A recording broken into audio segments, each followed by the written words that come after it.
Biar setiap api yang sudah Tuhan taruh dalam hidup kami semakin menyala Tuhan, semakin menyala, semakin menyala.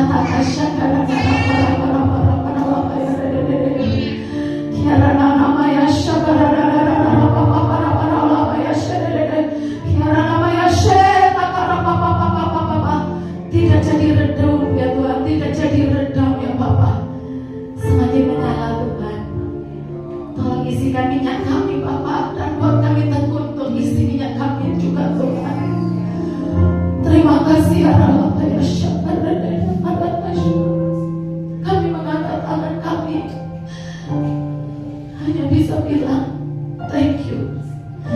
Terima kasih Raja, terima kasih Bapa, terima kasih, terima kasih.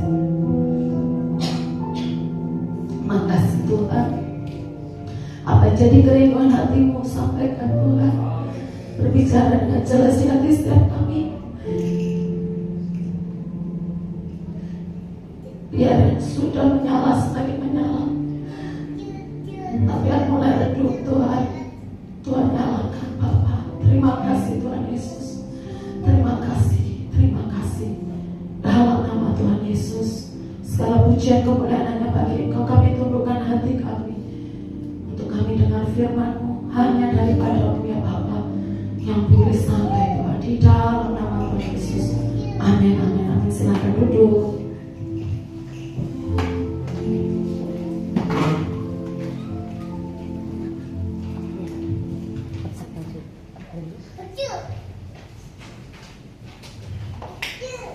Saya ngucapin selamat ya, udah terlambat sih, buat yang lulus SMA.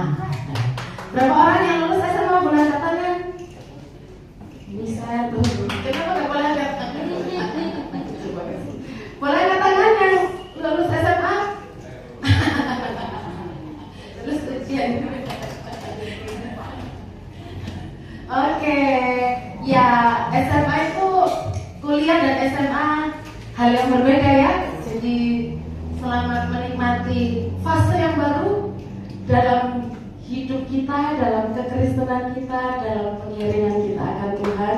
Ada hal-hal yang berbeda yang nanti akan dihadapi, tapi percayalah Tuhan gak pernah berubah. Tuhan selalu sama, Tuhan tetap dahsyat, Tuhan tetap ajaib. Kalian akan diperlengkapi dengan karunia-karunia yang baru, kalian akan diperlengkapi dengan sayap-sayap kekuatan yang baru oleh Tuhan. Dan pokoknya hadapi semuanya sama Tuhan ya, amin. Yang belum lulus ya gak apa-apa juga, bukan berarti gak luar biasa ya, sama luar biasanya. Tapi kalau lulus nanti rasain sendiri ya, berbeda. Oke, ini temanya adalah bersemangat menjalani hidup ya. Sebenarnya temanya itu saya tuh mau bilangnya ingin mati atau berani mati gitu ya. Tapi kok kayak hari pahlawan gitu, jadi kayak gimana gitu. Oke, nah nggak apa-apa ya, walaupun kalian mungkin masih remaja sebagian besar, tapi anak zaman sekarang ini ada namanya mental health, ada yang namanya emptiness heart, ada namanya apa ya, berbagai jargon-jargon lah tentang kondisi psikologi. Makanya kalau nggak salah ya, zaman sekarang itu banyak anak SMA itu pengen jadi psikolog. Dan saya menyarankan, emang kalau mau jadi psikolog cuannya lumayan ya.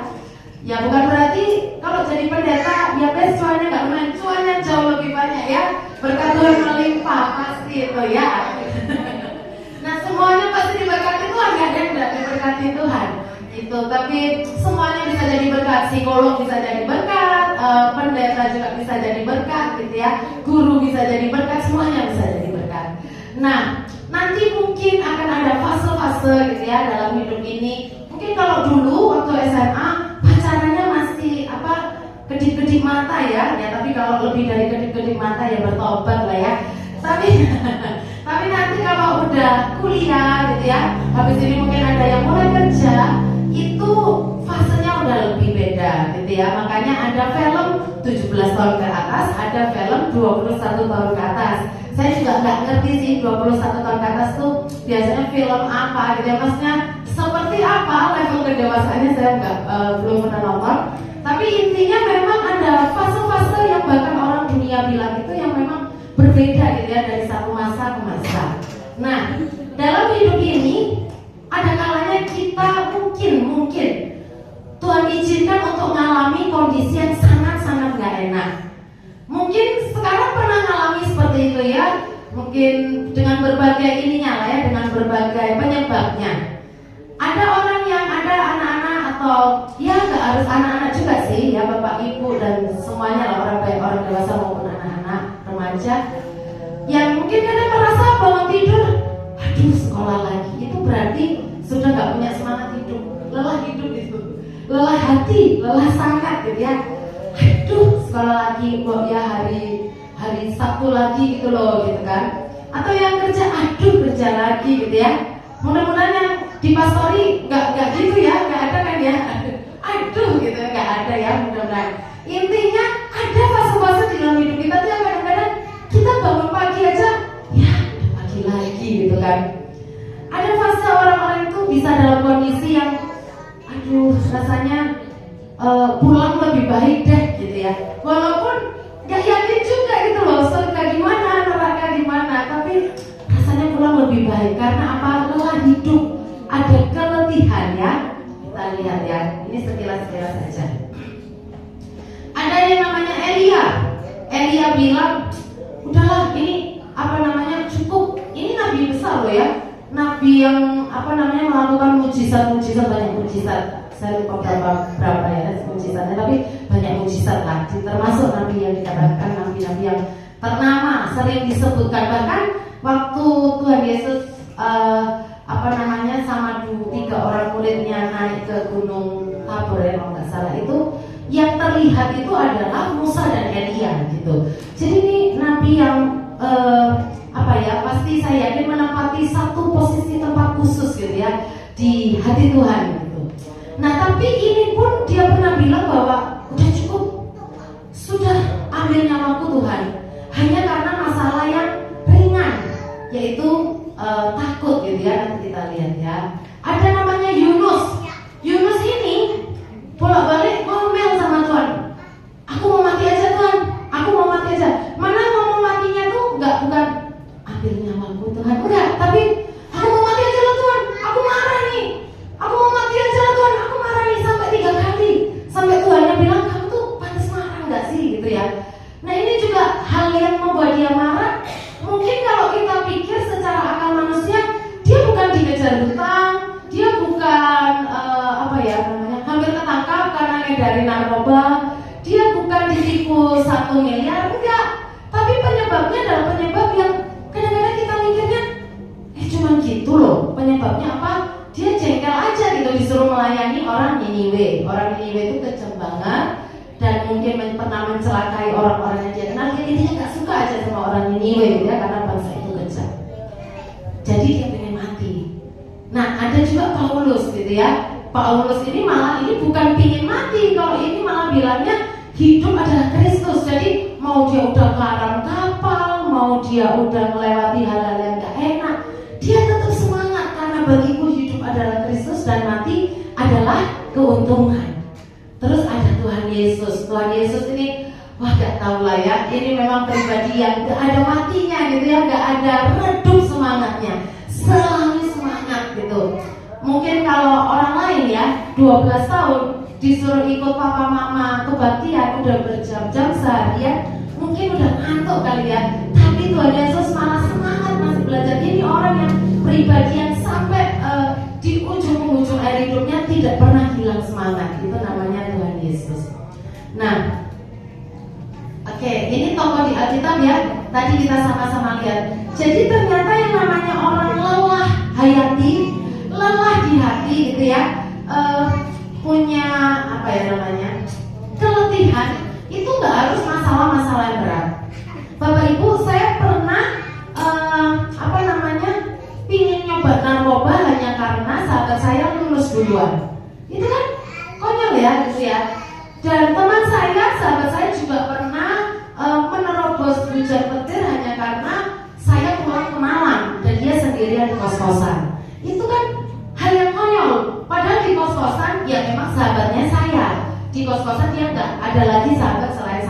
lain itu udah kayak kakak angkatan yang jauh-jauh lah, nggak terlalu dekat seperti itu. Jadi yang namanya orang depresi, yang namanya orang putus asa, yang namanya orang hati yang kosong itu nggak harus masalah-masalah yang berat. Nah, saya nggak tahu Bapak Ibu atau adik-adik pernah mengalami atau sedang mengalami apa di dalam hati. Mungkin ada yang merasa nggak ngerti habis ini mau kemana, merasa suram di depan dan sebagainya, atau mungkin ada yang merasa kok papa mamaku nggak pernah rukun, kok papaku nggak balik-balik ke rumah, atau kok mamaku selalu teriak-teriak terus, kapan mamaku mau ke gereja dan seterusnya, gitu ya. Saya nggak tahu, tapi tokoh-tokoh Alkitab pun juga mengalami yang namanya depresi berat, ya. Mulai dari ketakutan karena diancam sama Isabel, ada yang memang penderitaan yang super berat, ada yang marah tadi ya, ada yang kewalahan. Ada di sini yang kewalahan? Gak ada ya. Ada yang karena pekerjaan atau pelayanannya tuh berat banget, itu jadi menderita dia, gitu ya. Terus ada yang lelah dengan konflik keluarga. Jadi ada loh. Terus ada yang hatinya kosong, ada yang tidak paham janji Tuhan. Jadi lelah di padang gurun. Padahal menurut kalian, menurut adik-adik atau bapak ibu, yang namanya padang gurunnya orang Israel itu sebenarnya juga gak buruk-buruk amat ya. Gak terlalu kepanasan, gak terlalu kedinginan. Makanannya selalu ada. Mungkin membosankan. Hati-hati juga dengan kebosanan. Ada di sini yang rasa bosan, gak usah angkat tangan. Ya hari-hari kok gini aja. Mungkin yang ada loh ya, orang yang baru lulus, mungkin mau daftar tahun depannya. Jadi nggak ngerti mau ngapain. Tiap hari bangun, terus awal-awal seneng ya. Habis selama ini sekolah, habis itu libur terus gitu kan. Kalau dulu mungkin bangun nonton Ninja Hattori, habis itu nonton Hercules, terus nonton apa lagi, nonton Pria Jenaka dan seterusnya. Seminggu 2 minggu tahan, tapi hari-hari berikutnya mulai kosong di hati. Itu bisa seperti itu juga. Nah, saya tidak tahu apa yang terjadi di dalam hati kita masing-masing, tapi hari ini Tuhan mau bilang, yuk kita mesti bangkit, kita mesti punya api Bapak Ibu, adik-adik. Kita mesti punya semangat, karena perjalanan hidup belum selesai. Tuhan belum bilang titik, maka jangan taruh titik dalam hidup kita. Amin. Ada hal besar yang Tuhan taruh di dalam hidup setiap kita. Masalah berulang-ulang, tapi sebenarnya Tuhan tidak menetapkan kita selalu tidur dengan masalah itu. Jangan peluk masalah kita kerat kencang-kencang, Bapak Ibu kakak adik. Ada waktunya Tuhan mau, bahkan penderitaan yang sebesar Ayub pun Tuhan mau pulihkan. Amin. Jadi jangan pernah ada rasa bisa dan seterusnya. Nah, ini ya, menghindari lelah dan depresi. Kita mesti filter suara mana yang boleh mengendap di pikiran ya. Jadi nggak boleh semua suara itu diiyakan. Ada namanya, orang bilang itu zaman sekarang apa namanya, child free. Ada ya, child free. Nggak tahu ya, tahu ya child free ya. Jadi kalau punya anak itu ngerepotin gitu. Ada namanya apa? Hubungan dengan benefit, apa sih? Friend with benefit. Mantap itu ya, itu sesatnya luar biasa gitu ya. Friend with benefit. Jadi menjalin hubungan yang penting untung satu sama lain. Jadi suara-suara itu nggak boleh semuanya kita masukin di pikiran kita. Kita mesti mengerti ada filter suara-suara mana yang boleh kita endapkan di pikiran. Amin. Dan selanjutnya bereskan semua trauma luka kepahitan. Bapak Ibu adik-adik semuanya, gini, ini mungkin bosan ya dengan kata bereskan semua trauma luka kepahitan. Tapi kenyataannya orang itu nggak untuk membereskan loh. Terlihat dari apa? Terlihat ketika selalu jatuh di hal yang sama. Jangan-jangan itu memang ada trauma-trauma, ada kepahitan-kepahitan yang tidak diusahakan untuk dibereskan, tidak diakui. Jadi ngakunya itu masih sedikit gitu loh Bapak Ibu. Ngakunya itu masih di permukaan, tapi yang di dalam nggak diakui. Ada kalanya kita nggak ngerti ya Bapak Ibu. Ini kenyataan. Ini kenyataan. Ada orang yang saya mengenal, orang ini benar-benar pelayanan. Maksudnya pelayanan itu ya minimal dia bukan nggak ke gereja, dia ke gereja, dia kadang-kadang juga jadi jadi WL dan sebagainya. Tapi ternyata dia terjebak di pornografi. Ada yang terjebak di dia nggak bisa tahan gitu lihat orang wanita muda seperti itu, walaupun apapun alasannya. Nah, ketika kita sembunyikan yang itu rapat-rapat Bapak Ibu, adik-adik atau siapapun lah, kita sembunyikan itu rapat-rapat, hati-hati. Karena sesungguhnya kalau kita lihat yang sebelumnya, hal-hal ini kebanyakan itu penyebabnya adalah sesuatu yang dari masa lalu yang belum sungguh-sungguh diakui dan dibereskan.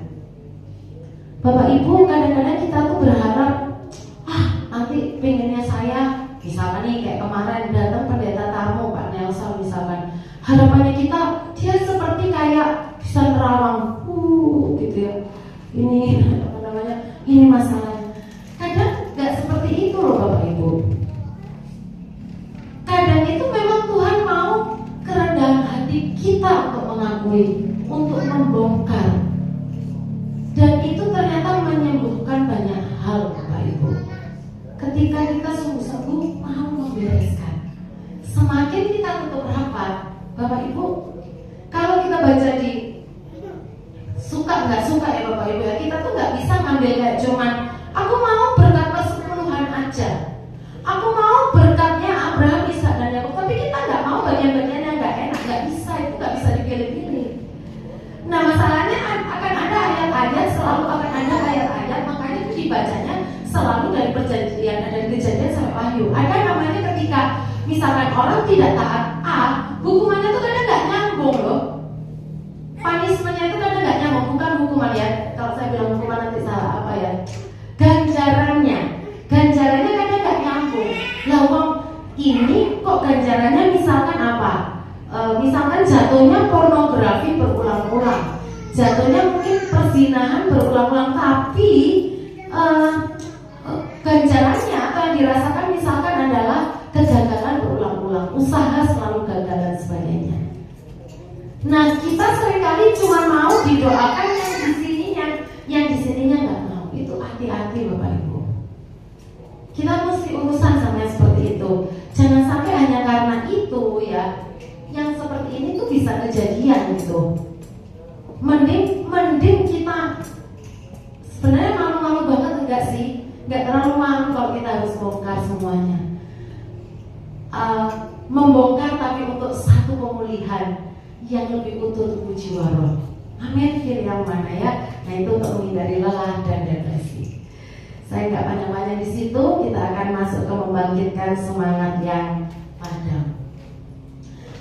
Bapak Ibu adik-adik semuanya, jangan pernah yang pertama itu, jangan pernah salah memilih tempat berteduh di saat kegundahan atau ketakutan itu melanda.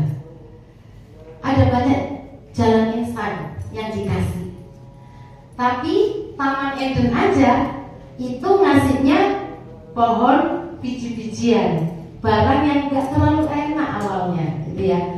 Yang namanya cara-cara yang segala sesuatu yang Tuhan kasih itu sebenarnya awalnya itu bukan hal-hal yang instan Bapak Ibu, tapi kita ini memang suka memilih hal-hal yang instan. Nah seringkali ketika kita mulai masuk di keputusasaan ya, ada di kondisi yang gak enak, kita tuh salah memilih tempat untuk berteduh, untuk meneduhkan hati. Wajar gak kalau orang itu lagi pusing, dia mencari hal-hal untuk meneduhkan hati? Itu wajar Bapak Ibu. Makanya ada gereja, Makanya ada ya bangunan gereja ini. Walaupun gereja itu artinya perkumpulan orang percaya, tapi gereja ini harus ada palangnya, harus jelas tertulis supaya apa? Ada orang-orang di luar sana yang bahkan mungkin kita juga, yang ketika kita lagi pusing, ketika kita lagi jalan buntu, nggak ngerti harus ngadepi ini gitu ya, apapun lah ya, masalah ekonomi atau apapun yang kita benar-benar buntu, maka kita akan cari tempat untuk berteduh. Tapi pesannya adalah jangan pernah salah memilih tempat berteduh. Karena ini yang dialami sama Elia. Elia merasa takut, 1 Raja-Raja 19 ayat 3-4. Lalu ia bangkit dan melarikan diri. Untuk menyelamatkan nyawanya, ia sampai di Beersheba, yang termasuk wilayah Yehuda, dan ia meninggalkan hambanya di sana. Namun ia sendiri berjalan sejauh 1 hari perjalanan ke padang gurun. Ia sampai di sana lalu duduk di bawah pohon juniper dan memohon kepada Allah agar ia diizinkan mati. Pastikan kita itu ngerti mana Beersheba, mana padang gurun. Karena Beersheba juga bukan hal yang terlalu terlihat wow. Walaupun bagi orang masa kuno yang namanya sumur itu penting sekali. Tapi kalau kita udah judek ya Bapak Ibu, udah pikiran itu udah pusing, seringkali kita itu mata seperti tertutup, hati itu seperti tertutup, seperti menebal, nggak ngerti ini tuh Beersheba atau ini padang gurun. Dan yang kita pikir jalan instan itu tadi ternyata itu padang gurun. Bisa dibayangkan sampai di Beersheba, itu Beersheba artinya sumur, 7 sumur, nggak cuma 1. Sumur itu harusnya bisa merefresh, itu artinya kan kita bisa mendapatkan segala sesuatu yang berharga, namanya juga sumur. Itu sumur itu membual-bual seperti itu. Tapi karena kita pusing, kita judek, kita gelap mata, kita pilih padang gurun. Apa yang nggak tambah mati kita di padang gurun Bapak Ibu? Dan itu yang dialami oleh banyak orang. Mudah-mudahan tidak ada di tempat ini. Jangan sampai adik-adik yang mau kuliah khususnya ke kota yang lain, jangan sampai tinggalkan Beersheba. Jangan sampai tinggalkan 7 sumur dalam hidup kita. 7 sumur bicara tentang apa? Tentang bagaimana kita menggali semua yang ilahi, menggali semua yang dari Tuhan. Itulah 7 sumur. 7 sumur bicara tentang kebenaran demi kebenaran, value-value yang baik yang bisa kita dengar mungkin dari orang tua kita, dari Bapak Ibu Gembala, dan dari siapapun. Itu jangan pernah tinggalkan.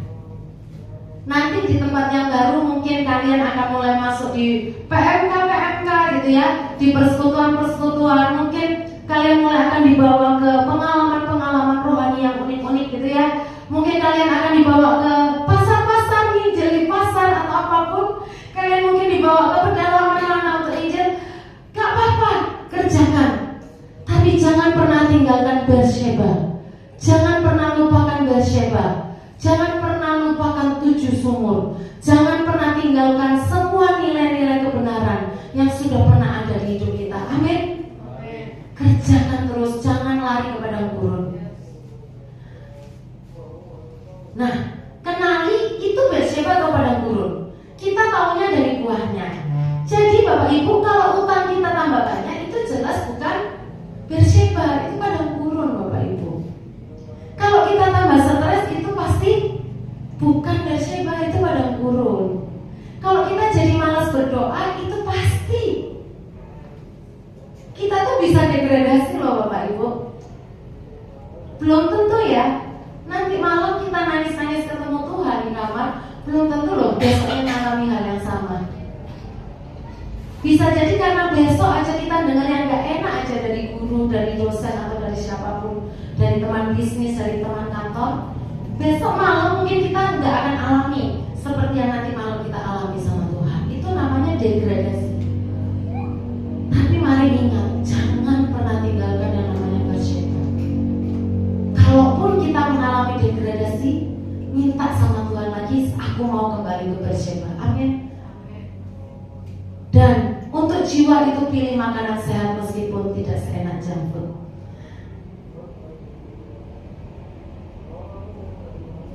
Jangan banyak memberontak, berontak itu apa? Ada orang-orang kadang ya, kita ini kadang di proses Tuhan tuh berontak gitu ya. Kita berjalan menurut kebenaran diri kita sendiri. Bapak Ibu, syarat menang di Getsemani itu ajaib loh artinya. Getsemani itu diperas enak nggak? Enak. Diperas itu buah zaitun, tempat pemerasan buah zaitun itu nggak enak. Tapi kalau mau menang di Getsemani, nyerah total sama Tuhan. Terus akibat salah memilih, saya nggak ini ya, tapi intinya ini loh, minimal sudahlah. Kadang orang gini ya, udahlah nggak usah ngomong buah-buah roh deh. Yang penting masalahku ini selesai gitu loh. Yang penting suamiku ini balik gitu loh.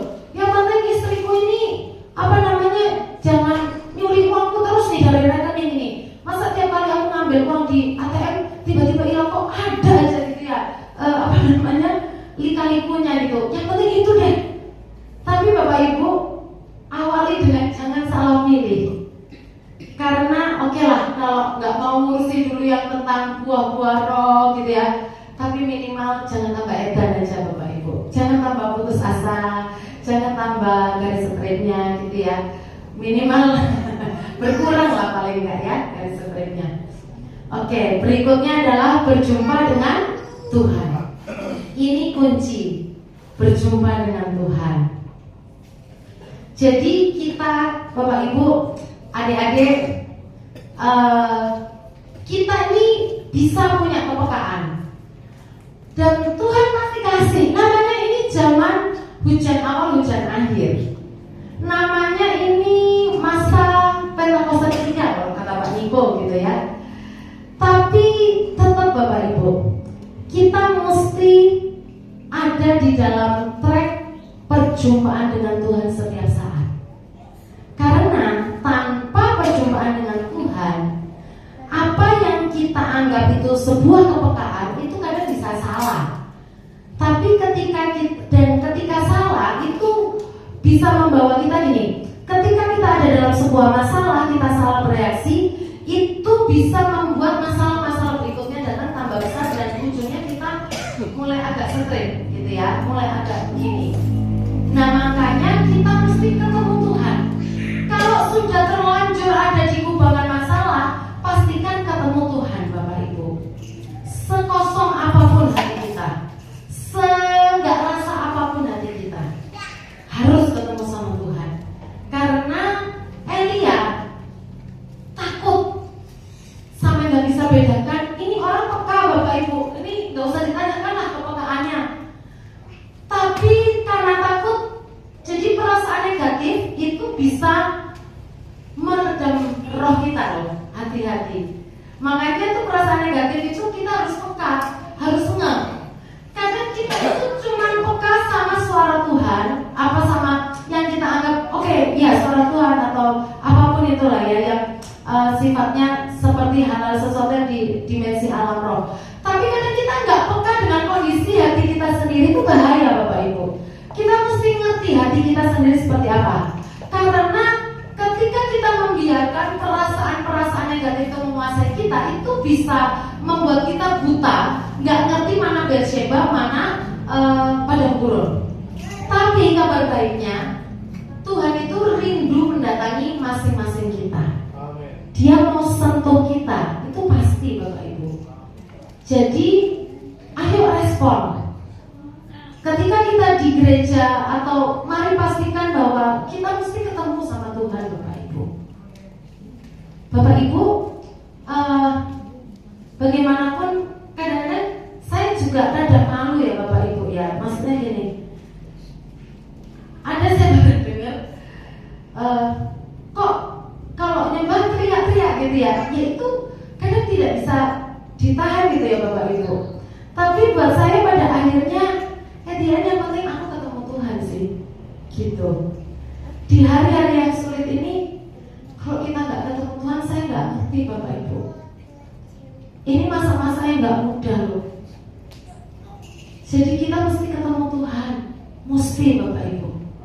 Kita mesti rasakan pribadinya, harus Bapak Ibu. Kenapa sih kok anak-anak gitu ya, Ya nggak usah anak-anak deh, Bapak. Orang dewasa, kok bisa terjebak sih scroll sejam? Kenapa sih kok nggak terjebak doa 1 jam gitu? Kan jarang ya kita mendengar, ya ada, saya dengar juga gitu ya. Masa nggak berasa tiba-tiba udah 2 jam dalam hadirat Tuhan berdoa di kamar. Yes, itu amin. Tapi seringkali yang kita dengar adalah, ya udah jam segini, cuma scroll dari tadi. Kenapa sih? Karena di hati itu kosong, Bapak Ibu. Di hati itu kosong. Maka ayo, oke lah, nggak lapar, nggak haus sama Tuhan, tapi paksa diri kita. Kata Smith Wigglesworth gini, sebenarnya ketika hati kita rasa kosong itu modal yang besar untuk kita ketemu Tuhan. Kalau hati kita udah penuh itu udah lebih sulit. Tapi kalau ketika hati kita ini kosong itu modal yang besar sekali untuk kita ketemu Tuhan. Tinggal tingkatkan agresifnya aja untuk ketemu Tuhan, untuk minta ketemu Tuhan. Amin. Dan ini juga yang dialami sama Ayub. Bapak Ibu, Ayub itu puluhan ayat di kitab Ayub itu ternyata ceritanya bukan tentang Ayub itu nyembah Tuhan, tapi lebih banyak tentang dia protes, dia marah. Dan uniknya tuh Ayub 42 bilang bahwa ternyata Ayub itu nggak kenal Tuhan, belum kenal Tuhan secara pribadi. Jadi kita itu saleh, iya, kita tidak lakukan kejahatan bisa, tapi tetap kita mesti kenal Tuhan, Bapak Ibu. Harus kenal pribadi Tuhan. Kalau ditanya Tuhan itu siapa dalam hidupmu, kita harus bisa jawab. Sesudah kita ditanya siapa Sharon buat saya, siapa Pak Bim buat saya tak akan mikir terlalu lama. Sharon itu anaknya suka makan ayam goreng. Sharon itu nggak suka gulai ayam, nggak suka. Itu di luar kepala saya. Itu namanya mengenal, Bapak Ibu. Bagaimana dengan kita sama Tuhan? Kalau hari ini kita mungkin ditanya sama teman kita, siapa Tuhan buat kamu? Apa yang kamu kenal tentang Tuhan? Apa jawaban kita? Apakah kita masih nerawang? Ya Tuhan itu baik, ya semua tahu Tuhan itu baik. Tuhan itu besar, ya semua Tuhan tahu, semua orang tahu Tuhan itu besar. Tapi ada nggak hal yang spesifik yang kita kenal tentang Tuhan? Seperti saya kenal Sharon bahwa dia nggak suka gulai ayam, dia sukanya ayam goreng. Bapak Ibu, kenali Tuhan, kenali Tuhan.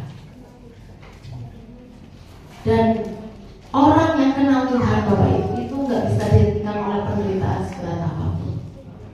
Dia tetap bersinar di tengah kegelapan. Mau penjara yang paling berbahaya sekalipun, mau ditolak sama saudara, mau ditolak, mau seberat apapun, Bapak Ibu, nggak akan bisa dihentikan kalau orang itu kenal Tuhan. Amin. Hadiratnya, kasih setianya, cintanya tidak bisa dibatasi apapun, ya. Yang membatasi itu hanya kita ini mau diisi seberapa banyak. Nah, oke, ini ya, roh lawan daging, Bapak Ibu, ini ya. Karena itu kami nggak putus asa. Kehilangan semangat itu bahasa Inggrisnya itu spiritless. Ada hal yang unik menurut saya ya. Iya, spiritless itu kehilangan semangat. Tapi spirit itu kan juga artinya roh yang di dalam gitu ya. Sesuatu itu bisa jadi less, bisa jadi berkurang ketika kita apa? Ketika kita nggak ketemu sama yang roh, Bapak Ibu. Dan yang roh itu adalah Tuhan, Bapak Ibu. Yang roh itu adalah firman Tuhan. Kalau kita milih yang seperti ini menurut Bapak Ibu, roh bukan scrolling. Tapi seringkali tanpa sadar tangan kita milih yang seperti ini. Tanpa sadar, kita niatnya 15 menit, Bapak Ibu. Kita niatnya cuma 15 menit main games. Tapi tangan nggak bisa. Itu seperti memanggil-manggil. Jiwa ini seperti dipanggil-panggil sama handphone. Percayalah itu daging, Bapak Ibu. Itu nggak membangun apapun di hidup kita. Amin.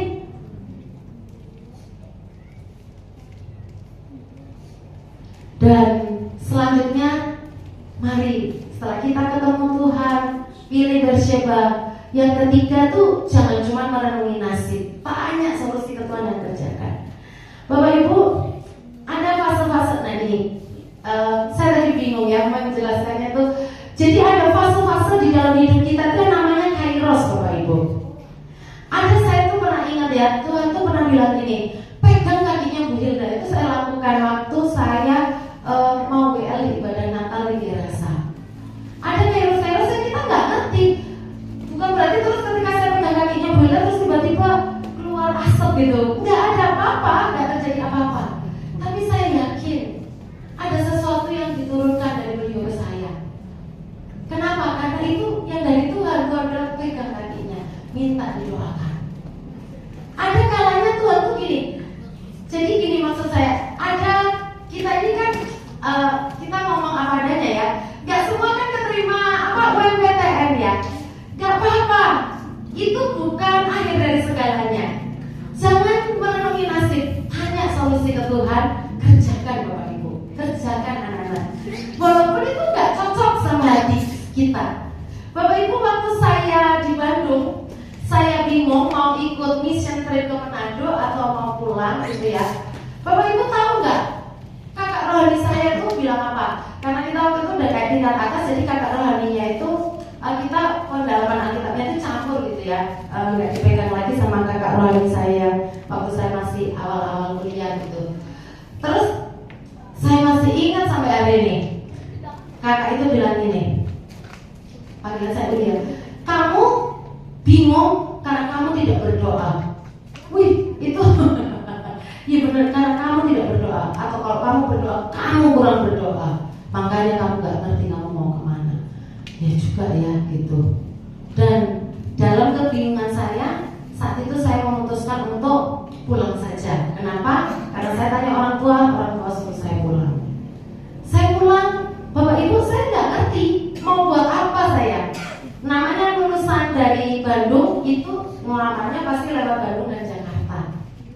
Tapi itu tadi kadang-kadang kita tuh mesti, bukan kadang-kadang, kita itu mesti tahu kairos Tuhan, Bapak Ibu, adik-adik. Jadi tanya Tuhan, itu kunci penting, tanya Tuhan dan kerjakan aja walaupun kita nggak suka. Hal yang kecil tetap kerjakan aja walaupun kita nggak suka. Nggak semua hal yang Tuhan suruh kita kerjakan itu kita suka. Nggak apa-apa Bapak Ibu, nggak apa-apa.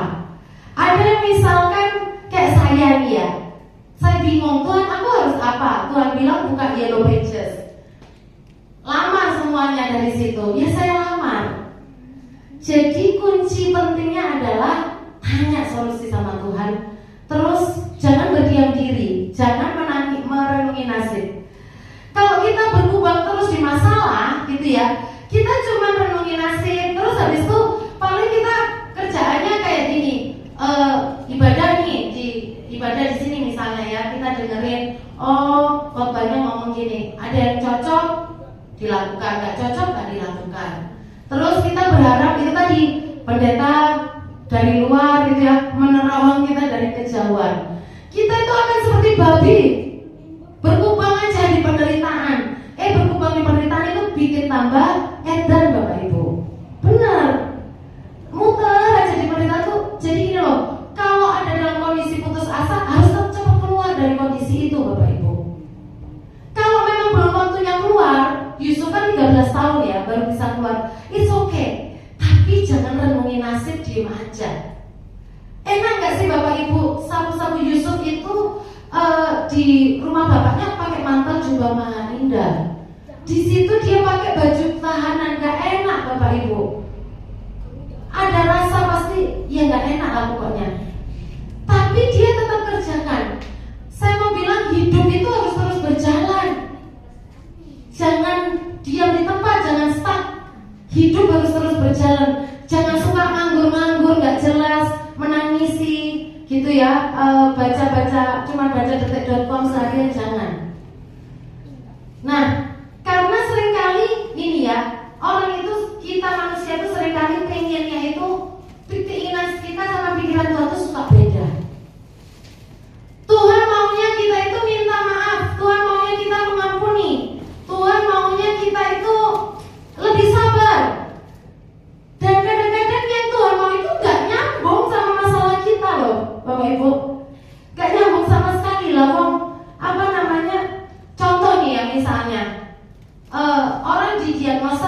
nista.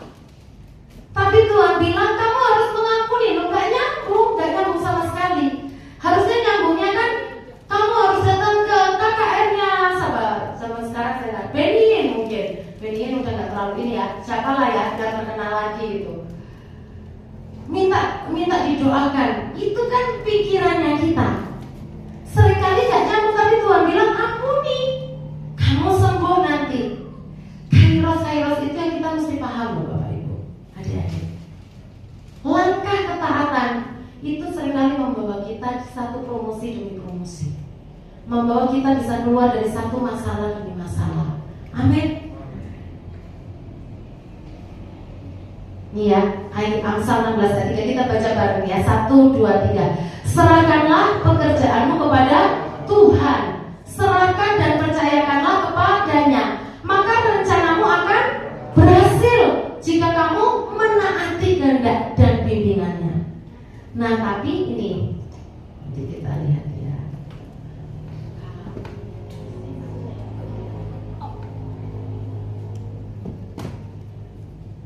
Maaf ya.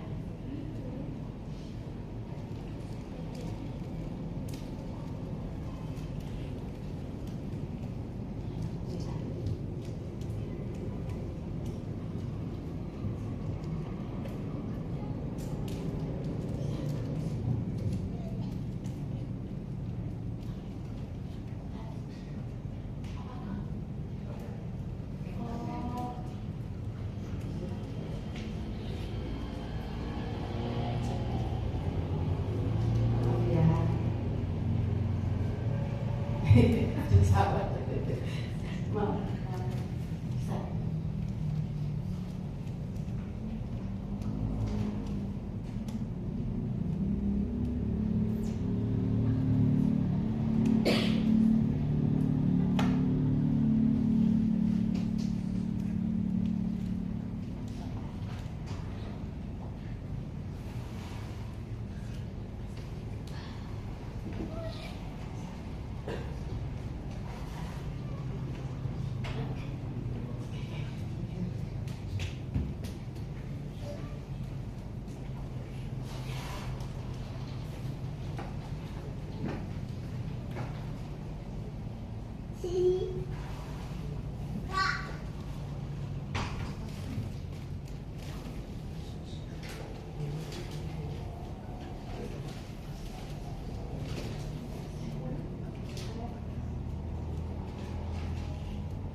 Ya, jadi seringkali masalahnya itu bukan karena proses Tuhan gitu ya, tapi sambil kita ya, biar flowing.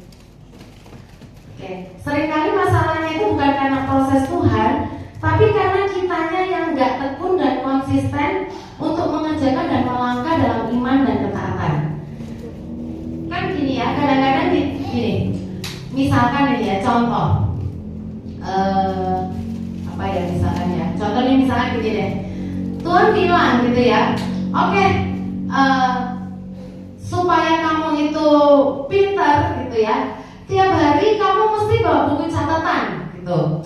Terus tiap hari baca Amsal tanggal 1 baca Amsal pasal 1, tanggal 2 baca Amsal pasal 2 sampai Amsal 31. Nyambung gak nyambung, walaupun Amsal 31 itu gak nyambung sama pelajar ngomong tentang wanita, tapi tetap aja baca gitu ya. Oke, kita mendengar itu, kita bersemangat, terus kita lakukan tuh gitu ya, mulai dari yang ke buku catatan gitu kan, terus mulai baca Amsal 1 gitu, tanggal 1 baca Amsal 1 dan seterusnya. Terus mulailah kita ulangan nih, tiba-tiba ulangan pertama Tuhan itu ya, Tuhan tuh unik memang ya. Pernah alami gini gak? Jadi kita baru ngerjakan sedikit aja, tiba-tiba dapat nilai 110 gitu ya, saking bagusnya gitu. Terus thank you. Nah, terus kita mulai kendor. Ternyata saya pintar nih gitu kan. Saya bisa nih ternyata. Besoknya mulai dikurangin. Baca Amsalnya bukan satu pasal gitu ya, tapi mulai dikurangin. Biasanya Amsal itu kan sekitar 25-an sampai 30 gitu ya ayatnya. Mulai kita kurangin 10 aja lah, karena aku udah mulai banyak kerja kelompok nih gitu. Terus kalau nyatet mulai nggak terlalu rajin gitu. Terus kita mulai dapat ulangannya kembali jeblok. Tapi kita nggak sadar, kita merasanya bahwa mana nih Tuhan nggak tolong, mana nih ujianku kok gagal, mana nih kok ekonomiku nggak kunjung pulih. Kenapa? Kitanya yang nggak konsisten, Bapak Ibu. Jadi Tuhannya benar, Tuhannya nggak berubah, Tuhannya nggak pilih kasih. Kitanya yang nggak konsisten untuk terus mengerjakan dan melangkah dalam ketaatan dan iman. Padahal Bapak Ibu, itu tadi ya, kita tuh nggak ngerti loh. Kadang-kadang yang kita jalan, tiba-tiba Tuhan bawa kita yang namanya ke naik, keluar dari masalah, dan keluar dari masalah. Bapak Ibu, suddenly, sekejap, itu janji Tuhan. Tapi ada kuncinya di sisi kita. Percaya Bapak Ibu, lakukan kehendaknya. Upahnya apa? Ini upah loh, ini hanya upah Bapak Ibu. Berkat, kelimpahan, promosi, kepercayaan. Dan saya bilang 1000 lainnya kita gak akan bisa urutin lagi. Banyak banget, 1000, masih banyak yang Tuhan mau kasih. Bapak Ibu, saya senang kemarin hari Sabtu ada 2 anak youth yang sedang kesulitan karena uang katanya belum terkumpul semuanya. Kebetulan mereka tidak telepon orang tuanya, jadi mereka coba menyelesaikan sendiri gitu ya. Karena malamnya sorenya mereka bilang, Tante, kami barusan mengalami sekejap katanya ya, tiba-tiba kami mau telepon ke Mami Hilda, tiba-tiba Mami Hilda di depan mata katanya. Itu belum baca WhatsApp, Mami Hilda, Papi Rafli sama Koko Jojo di depan mata. Dan mereka sudah tidak berhenti sampai di situ, tapi katanya rotinya dapat diskonan banyak. Jadi harusnya dapat berapa, pokoknya jadi dapat banyak. Pokoknya diskonnya gede aja. Nah, tapi saya cuma mau bilang gini, kita tuh jangan puas hanya 1 kali sekejap. Jangan cuma puas hanya 1 kali tiba-tiba. Tuhan tuh mau kasih 1000 lagi loh di depan sana.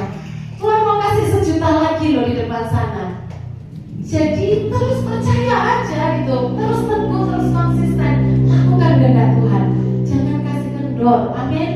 Walaupun menderita, jangan kasih kendor ya.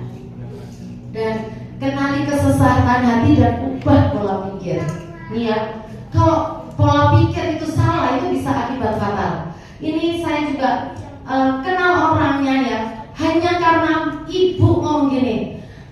Ibu tuh ngomong juga bukan ke dia, ibu ngomong di belakang dia. Mama sedang ngomong sama teman-temannya di belakang dia, bilang gini.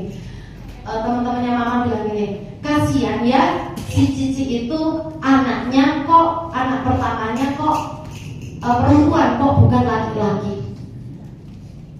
Anak ini, ibu ini waktu masih kecil dengar itu, dia cuma dengar, tapi dia salah berpikir.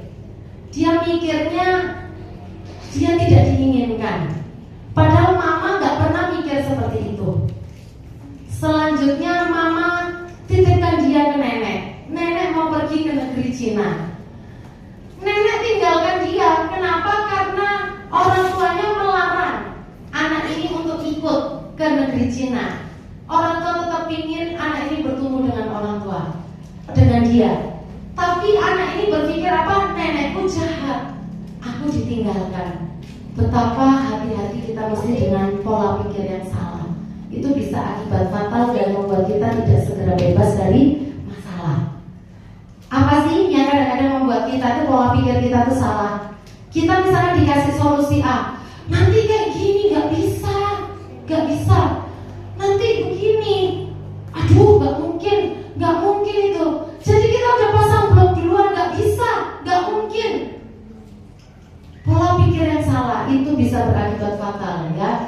Dan intinya kita mesti tahu, mengetahui kesesatan hati kita sendiri. Yuk kita baca ya, 1, 2, 3. Bagaimana aku dapat mengetahui kesesatan hatiku? Ya Tuhan, ampunilah segala kecacatanku yang tersembunyi. Setiap kali Engkau menemukannya, teruslah menyucikan aku ya Allah, dan lindungilah aku dari dosa-dosa rahasia dan egoisku. Kiranya dosa-dosa itu tak pernah menguasai diriku, sebab hanya dengan demikianlah aku akan terbebas dari kesalahan pemberontakan. Ini Bapak Ibu kalau baca di terjemahan baru nggak seperti ini ya, tapi ini bahasa Inggrisnya kalau diterjemahkan seperti ini. Jadi kita memang kenapa kok Tuhan izinkan penderitaan? Supaya kita tahu kita itu masih sombong, kita itu masih apa, dan seterusnya. Dan izinkan Tuhan untuk rubah pola pikir kita, amin. Karena kalau yang sembunyi-sembunyi tadi ya, masalah berat itu memunculkan hidden flaws atau kecacatan tersembunyi di hati dan karakter. Pilihannya mau yang mana? Mempertahankan hidden flaws, anggap aja wajar, nggak apa-apa, atau segera bebersih diri. Pilih yang mana? Bebersih diri, amin. Jangan pernah anggap wajar yang namanya kecacatan di dalam hati, hidden flaws, hati-hati ya. Dan Bapak Ibu sekali lagi, kenapa saya ngomong gini? Saya tuh seneng banget Bapak Ibu. 7 tahun kelima tuh ajaib loh Bapak Ibu. Benar. Kalau kita bisa menikmati dan mendapatkannya itu ajaib. Saya teringat ya waktu kemarin, saya lupa deh, waktu doa PBB kalau nggak salah, tentu ingetin ini gitu, 2 Raja-Raja 7. Elisa tuh bilang, jadi kondisi waktu itu susah banget. Waktu itu semua mahal, sampai orang itu bisa makan tai merpati lah, apalah saya nggak ngerti lah ya. Terus Elisa itu dapat dari Tuhan, dengarlah firman Tuhan, beginilah firman Tuhan. Besok kira-kira waktu ini sesuka tepung yang terbaik akan berharga sesikal, 2 suka jelek akan berharga sesikal di pintu gerbang Samaria. Bapak Ibu, saya gak akan pernah bosan. Di Komsel juga saya bilang berulang-ulang, Pak Rofli sudah umumin, jadi ganti aja. Lalu berkatalah Pak Rofli, gitu loh, kira-kira begitu loh Bapak Ibu. Dengarkanlah firman Tuhan, beginilah firman Tuhan. Memang gak ada ayatnya Bapak Ibu, Pak Rofli gak ada namanya di Alkitab. Iya, saya ngerti. Tapi kira-kira itu yang saya dapat Bapak Ibu, kira-kira itu seperti itu. Lalu berkatalah Pak Rofli dan hamba-hamba Tuhan yang lain gitu ya, yang mungkin kita sudah dapat gitu bahwa ini memang 7 tahun kelima. Tapi intinya berkatalah utusan Tuhan, berkatalah messengernya Tuhan gitu ya, bahwa ini firman Tuhan, ini 7 tahun kelimpahan, amin. Amin gak Bapak Ibu? Gak ngalami, kalau belum ngalami, amin dulu aja gitu, percaya dulu, mengingini dulu, amin. Karena pasti terjadi, tapi pasti terjadi, belum tentu terjadi di hidup kita. Itu kenyataan. Ada yang namanya apatis Bapak Ibu. Perwira yang menjadi ajudan raja jawab abdi Allah, katanya apa? Sekalipun Tuhan buka tingkap-tingkap di langit, gak mungkin. Kita mau jadi yang seperti apa Bapak Ibu? Gak mungkin kan? Memang kita gak akan berani bilang, Pak Rofli sekalipun tingkap-tingkap yang dibuat, gak mungkin, gak berani. Kita kan semua orangnya sopan-sopan. Tapi yang di hati, apa yang berkata di hati kita? Gema apa yang nyampe di surga di hati kita Bapak Ibu? Cabai itu udah naik banyak, bawang merah udah naik banyak, plastik apalagi udah naik banyak. Tapi seberapa iman kita itu dibangkitkan? Amin. Haleluya. Saya sangat percaya loh, ini benar-benar ada sayang kalau nggak nikmati ya. Dan Bapak Ibu mengerikannya di ayat 20, demikianlah terjadi kepada orang itu, rakyat menginjak-injak dia di pintu gerbang. Jangan amin ya Bapak Ibu, lalu matilah ya. Nggak mau ya, jangan sampai ada yang seperti ini. Kita mungkin nggak terinjak-injak Bapak Ibu, tapi kita kita hanya akan jadi orang penonton ketika kita apatis. Ini kuncinya itu rakus sama yang dari Tuhan. Bukan rakus uang loh, bukan. Jangan salah. Bukan rakus berkat finansial, bukan. Tapi rakus mengalami semua yang Tuhan janjikan dalam hidup kita. Amin. Kita ini bukan ambisi, biar diurapi, biar kelihatan keren. Enggak ada Bapak Ibu. Enggak ada sedikit pun keinginan itu. Bukan. Tapi kerinduan hati kita melihat Tuhan itu sudah rindu sekali ingin memberkati Bapak Ibu. Tuhan itu sudah rindu sekali ingin mencurahkan Roh Kudusnya Bapak Ibu. Buat jiwa-jiwa Bapak Ibu. Seberapa kita bisa tangkap hati Tuhan itu. Seberapa kita bersorak ketika kita lihat lambatan Bapak Ibu. Seberapa kita bersorak melihat ketika Bapak Ibu, perang itu bisa terjadi loh. Perang dunia 3 bisa aja gitu. Tapi ketika 7 tahun kelimpahan, kita masih bisa mendoakan dan sebagainya. Karena apa? Injil tetap harus diberitakan Bapak Ibu. Jiwa-jiwa gak boleh mati binasa duluan. Kita tetap masih bisa doakan, kita tetap masih bisa kerjakan banyak hal Bapak Ibu. Amin. Dan ini yang kedua, kita mau jadi yang mana? Yang apatis, yang terinjak-injak di pintu gerbang? Atau mau jadi yang ini? Percaya, bertindak, melangkah, terbang. Amin. Jalan bersama dengan Tuhan at any cost, berapapun harganya, apapun tantangannya. 4 orang yang sakit kusta ada di depan pintu gerbang. Bapak Ibu, mungkin kita orang-orang yang sakit kusta juga. Saya orang yang sakit kusta, penuh dengan cacat, penuh dengan hal yang tidak baik. Tapi saya mau termasuk ke 4 orang yang sakit kusta itu. Gak apa-apa saya sakit kusta. Mungkin kondisi saya hari ini masih sakit kusta, tapi saya mau mengingini yang dari Tuhan. Amin. Saya mau mengingini mengambil semua yang sudah Tuhan berikan, yang Tuhan mau curahkan dalam hidup gerejanya. Amin. 4 orang yang sakit kusta berkata seorang kepada yang lain, kenapa kok kita duduk-duduk di sini sampai mati? Berhenti merenungi nasib, mulai melangkah. Bapak Ibu, di KKR pertama waktu itu di Alodia, Pak Bin itu pergi ke Singapura kan. Dia naik pesawat itu Singapore Airlines. Kalau Bapak Ibu tahu Singapore Airlines itu salah satu maskapai on time di dunia, teraman lah, terapalah itulah, terbagus lah gitu ya. Sebelum acara itu berlangsung, Pak Bin itu bisa kena delay Bapak Ibu. Kena delay itu setengah hari, jadi harus nginep lagi di Singapura. Ya udah, saya juga nggak mikir apa-apa, cuman lucu ya, ketumben namanya Singapore Airlines bisa begitu. Tahu nggak? Gara-gara dia terlambat ya Pak Ibu, Pak Bin dapat kompensasi. Dan kompensasinya itu sebesar uang yang memang harus kita taruh buat KKR. Mungkin bukan nilai yang triliun, yang miliar, yang ratus juta, enggak. Ya, memang enggak. Tapi buat saya itu seperti setelapak awan, setelapak tangan awan. Amin. Ada ayatnya. Elia pun ada.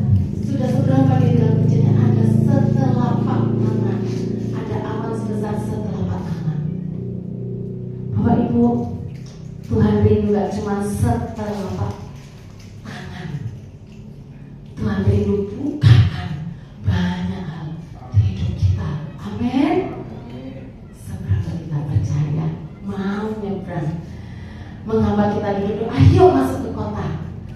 Kalau ini sebenarnya nothing tulus, tapi bersama Tuhan kita kan lebih enak ya, udah punya firman dan segalanya lah.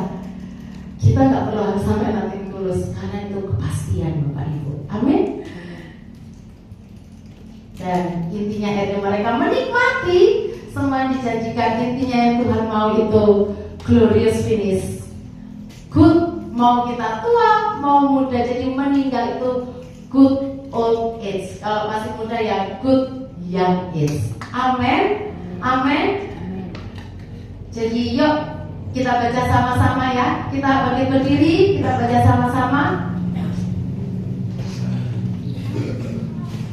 Haleluya. 1, 2, 3. Ini masa kelimpahan. Ini masa Daud Salomo. Ini masa generasi Yoel. Ini masa di mana Roh Kudus memanifestasikan dirinya besar-besaran. Keep on fire. Amin. Yes, amin. Kita dapatkan kasih. Kita berdoa dia Rabbana kasanga Rabbayaso. Oh, Rabbayashe ya Radabo. Sikana namata kasih kere bataka. Haleluya. Kia Rabba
lebih baik dalam hidup. Tetapi sering wadahnya nggak ada, wadahnya nggak ada. Tuhan bingung untuk taruh di mana. Kita nggak siap. Ya Bapak Ibu Saudara, anak-anakku, ya kebetulan firman ini datang buat kita. Secara pribadi sangat diberkati. Saat ini ada kekecewaan, itu yang buat kita kosong. Mungkin ada kelemahan, mungkin ada situasi yang berulang-ulang, sehingga mungkin kita nggak bisa lagi memiliki kekuatan untuk keluar dari hal ini. Mungkin ada dosa yang terlalu buat kita nyaman, sehingga kita boleh ada di kubangan itu terus menerus. Ayo sama-sama kita datang sama Tuhan. Bersihkan hati kita. Kita hati yang baru. Gak ada yang lebih penting. Gak ada yang lebih penting dalam hidup kita. Jangan ada yang dipertahankan. Semuanya buat Tuhan. Kita harus alami 7 tahun kelimpahan itu. Bukan hanya sebuah slogan, tetapi itu akan terjadi bagi setiap kita. Dia memberikan kuasa di hadapan Tuhan bagi setiap pribadi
suara-suara yang bukan dari berizinkan Tuhan berbicara dalam hati. Yes, Lord. Terima kasih.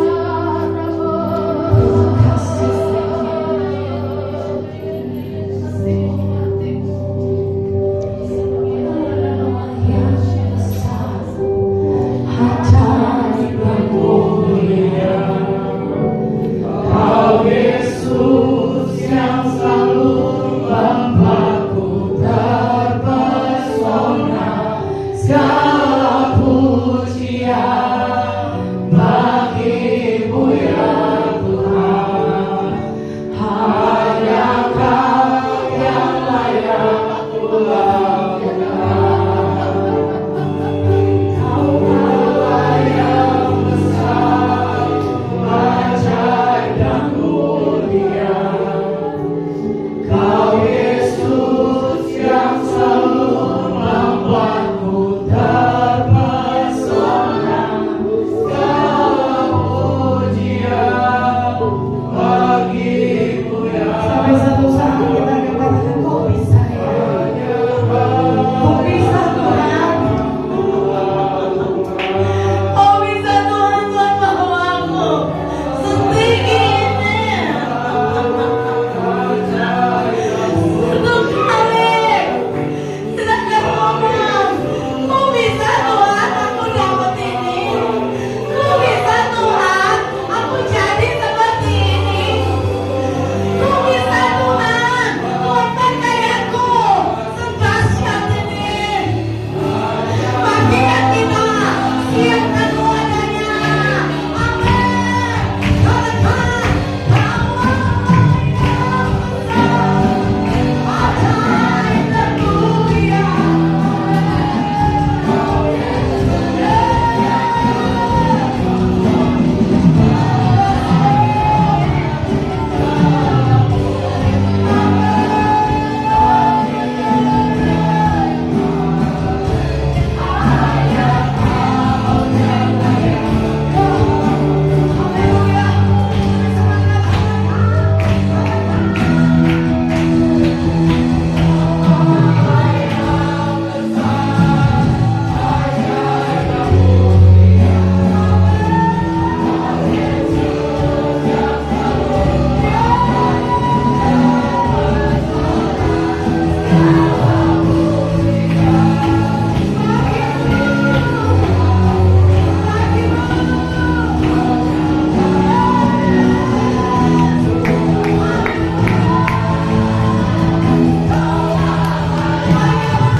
Makasih ya Tuhan, buat setiap hal yang Tuhan izinkan untuk kami alami, untuk membawa kami lebih mengenal pribadi Tuhan, lebih tahu cara Tuhan membawa kami untuk lebih dekat Tuhan. Terima kasih buat firman-Mu. Kami kosong lagi. Kami gak mau lelah lagi Tuhan. Karena kami tahu ada Roh-Mu yang bersama-sama dengan kami. Tuhan gak pernah capek kejar kami, walaupun seringkali kami jauh. Tuhan gak pernah lelah Tuhan. Tuhan gak pernah bilang aku benci sama kamu, walaupun seringkali aku suka buat benci Tuhan. Aku suka buat hal-hal yang Tuhan gak suka, tapi Tuhan gak mau berhenti untuk mengasihi aku. Terima kasih ya Tuhan buat pribadi-Mu yang sungguh ajaib. Terima kasih ya Tuhan. Terima kasih ya Tuhan buat kasih-Mu yang terus penuh dalam hidup kami, sehingga kami gak tahu lagi Tuhan, gak bisa lagi Bapak untuk membenci, untuk punya sakit hati atau apapun Tuhan. Kami hanya mau Tuhan, apa yang di dalam diri kami, baik itu yang terlihat, baik itu yang gak terlihat, semuanya Tuhan senang, Tuhan suka. Terima kasih Tuhan. Biarlah wadah yang baik, wadah yang bersih itu ada di dalam setiap kami, sehingga Tuhan berkat itu gak terhalang, berkat itu gak tersendat Tuhan, semuanya tercurah bagi kami. Sehingga Tuhan dari mulut kami nanti terucap bukan lagi kata orang, tetapi kami akan mengalami. Semua jemaat Tuhan akan mengalami kelimpahan. Semua jemaat Tuhan akan mengalami kelimpahan.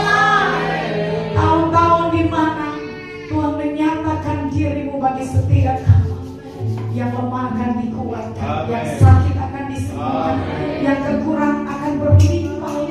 Kami akan menikmati anggur yang manis setiap hari. Rumah tangga menjadi rumah tangga yang meneteskan minyak yang harum, yang wangi. Suami-suami menjadi suami-suami yang bertanggung jawab, yang mengasihi istri dan keluarga. Istri-istri adalah istri yang mengasihi anak-anaknya, mengasihi suami. Anak-anak yang mau tunduk dan taat sama orang tua. Kami akan melihat gereja ini dipenuhi dengan jiwa-jiwa yang menyenangkan hati Tuhan.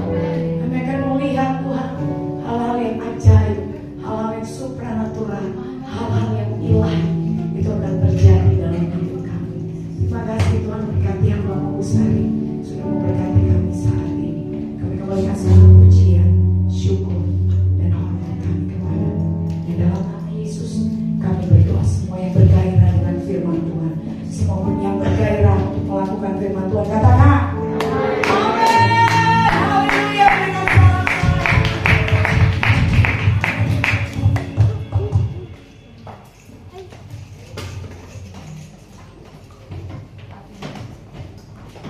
Puji nama Tuhan. Saya percaya dan semua dilakukan Tuhan. Amin. Yang takut, yang bimbang, yang khawatir, yang bloker, yang melakukan hari ini bersama-sama terus untuk tetap semangat dalam Tuhan. Amin. Terima kasih Bu Tari. Baiknya sudah dengan dalam hari ini. Baik Bapak Ibu, terima kasih. Kita sama-sama akan mendengarkan waktu sepekan kita pada malam hari ini. Yang pertama, dia dan firman Tuhan untuk pasal sepertinya membagikan permukaan di media sosial dan WhatsApp grup yang telah disediakan. Seperti doa syafaat atau sepakat hari Senin sampai hari Kamis jam 9 malam dan doa sepak doa fajar setiap hari Senin dan hari Kamis jam 4:30 pagi via Zoom. Untuk hari Jumat, mari sama-sama kita Bapak Ibu untuk datang ibadah pray, praise and worship di tempat ini di gereja jam 8 malam dan hari Jumat juga kita bersama-sama sepakat untuk berpuasa. Untuk teman-teman Youth Impact Generation hari Sabtu jam 6 sore tetap semangat, tetap setia untuk hadir dalam ibadah Youth Impact Generation. Untuk komsel-komsel yang sudah disediakan hari Senin komsel Youth Generation 1 bulan 2 kali jam 7 malam. Komsel Efesus hari Rabu jam 7 malam dan komsel Philadelphia hari Rabu dan hari Kamis jam 7 malam. Kita akan menyaksikan